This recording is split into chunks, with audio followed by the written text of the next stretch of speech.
As long as there's salt water around, I'm surely that I will be able to survive.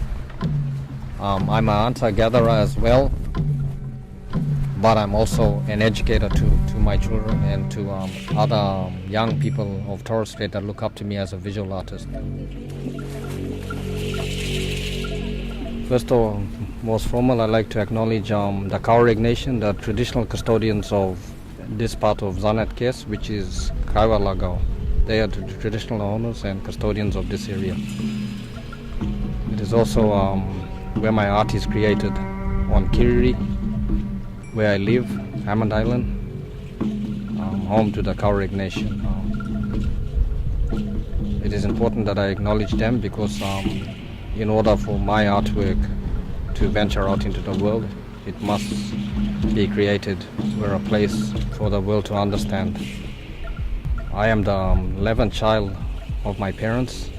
I also like to acknowledge my parents, my father's family, Kulkalgal Nation, Central Torres Strait, and my mother's family, Meriam Nation, Eastern Cluster of Torres Strait, Zanet Kes. My art practices have started at a young age during school. At the time, I did my high school years, secondary schooling and primary years here on Thursday Island. At that time, I looked up to other Torres Strait artists that have just left school and they were practicing art at Cairns TAFE. At that time, my teacher at high school then was Amanda Black.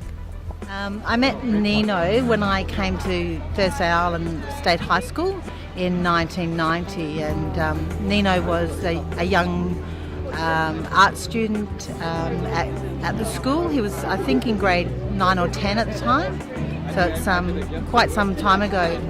And back in those days, Nino used to hang with a crew of really nice kids, all the Hammond Island boys, and they used to dinghy over to school, and they were just all great kids, really passionate about making art, and they made my life pretty easy as a teacher. Amanda at the time had Joseph Dranty come in, my cousin, and do artist in residency, and that inspired me, and I wanted to become a visual artist.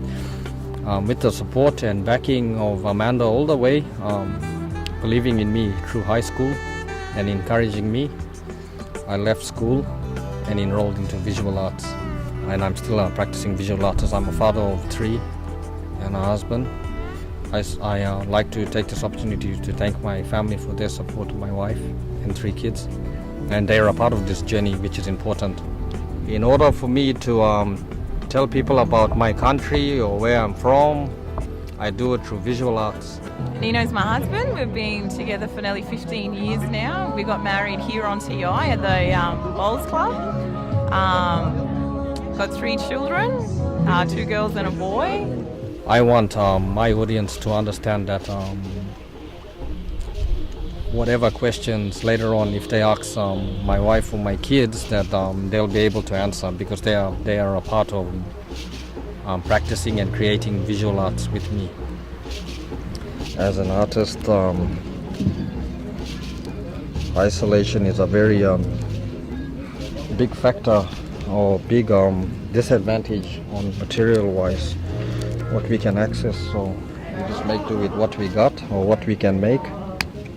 But at this present stage of my life and practicing art, I'm concentrating on the ghost net. For those who don't understand what ghost net is, it's abandoned fishing net that is destroying marine life all over the world. But I'm only practicing and teaching others about my country, Zanet Kes, Torres Strait, my home, Kiriri, Hammond Island, where my art is created, and I'm educating people about that. Myself personally, I was taught by other artists in my community, other elders like my uncle Frank Petero and my auntie Georgia Curry. We used to do workshops with GhostNet Australia at Kaya, and then it just took off there for me. When I came back, I was sitting at home one day and I thought to myself, well, it could be easily done here in my community. So I took it upon myself, and then I started. I went out, did my collection of net in my boat. With my family, of course, a picnic trip would lead into an educational trip for my 3 kids and my wife, where we pick up the nets and take it back home and started to create art from it. Yes, he's sitting them down and getting them to make some ghost net bags and little turtles, and our son loves to draw turtles with nets and dinghies and things. So when we go out in the boat, we actually go for a picnic and go and pick up all the nets, so the children are learning as well to pick up rubbish and make things out of them. And then I started a workshop. An idea of a workshop came with one of my friends here living on Thursday Island. Her name is Kate Carroll. She said, oh, you should think about doing workshop. People might be interested in your skills, and so I did it. And then it led to where I could see that the importance of people not only collecting my art, but also me sharing my skills, my visual art skills with others, so that then when they leave Torres Strait, they take a little bit more than just my art back with them to wherever they venture. In the islands, ghost netting's relatively new, and Ghost Nets Australia have been involved in that. Really, Torres Strait Islanders have been carvers and sculptors, so it kind of makes sense that there's a sculpting element, but there's been a big movement of painting and printmaking for many years. And Nino's a fabulous printmaker, and it's awesome to see him bringing the concept of carving that he was doing in printmaking, and now taking that sculptural element. But soft sculpture is something new. So roughly, to make this turtle takes about 2 weeks, but there are other processes that leads up to the 2 weeks, which is gathering the material, and doing the framework, welding the framework up, twining before the net is then finally attached and sewed together. Mainly recycled material and whatever other material I can get as an artist to bring out visual representation through color. As an artist, I feel it's important that color attracts the eyes and bring people to your artwork. My ancestors before me, my children to come, they were survivors from the sea, my ancestors. I want to continue this journey into the future with my children and beyond. Not only for my children or my kids, but for every Torres Strait Islanders, every saltwater people. At this present time, as we sit here, we are celebrating Winds of Zanet Festival here on Thursday Island in the Torres Strait. The theme of the festival is Malu Mabaigal, which means saltwater people, deep sea people.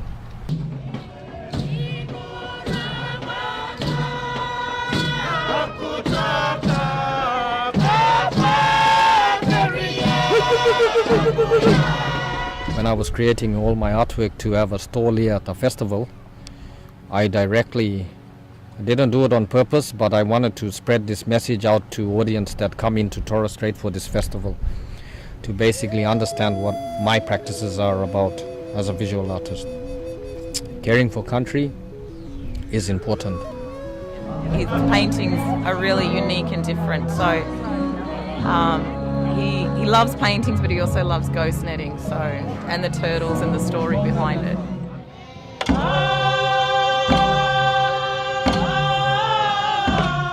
We are another race of indigenous people of Australia. We are proud seafarers people.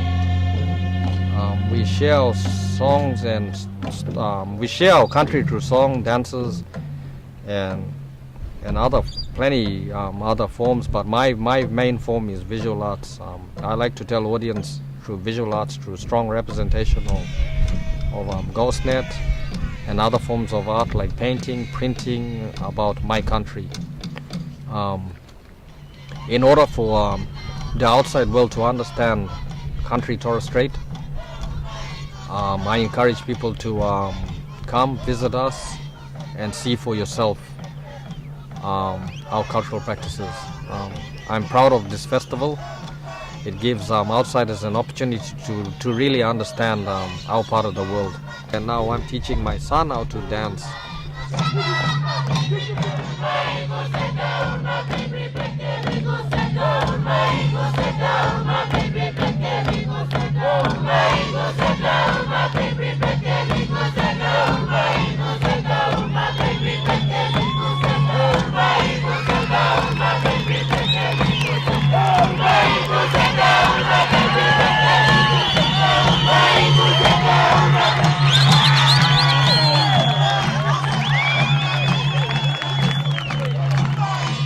The reason behind turtle is I've always seen images of turtle trapped in the net, and people see a picture, it plays a little bit effect on their mind, but until you see it visually by yourself, and then you realize the importance of it.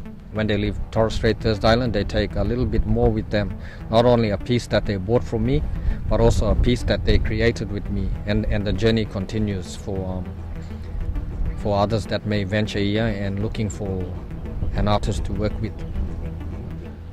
My advice to up-and-coming visual artists is the key to being a successful visual artist is discipline. The key to discipline is gaining that knowledge and skills, because discipline starts at school. I put my hands up for and thumbs up for Amanda Black for giving me that and teaching me that discipline. Now you do make me upset. I delight in seeing what he's achieved, and I have full respect. And my respect comes because he's an incredibly humble young man. And I just go out and make the Torres Strait shine right around the globe. Good on you, mate. When I don't get support, I see it as a strong point for me. It makes me want it more. So I dig deep and I push more, so that the people that doesn't support me, they get to understand that yes, he can do it for himself. He can back himself up. He's doing it now. Never feel down. Just build your spirit up and keep going forward.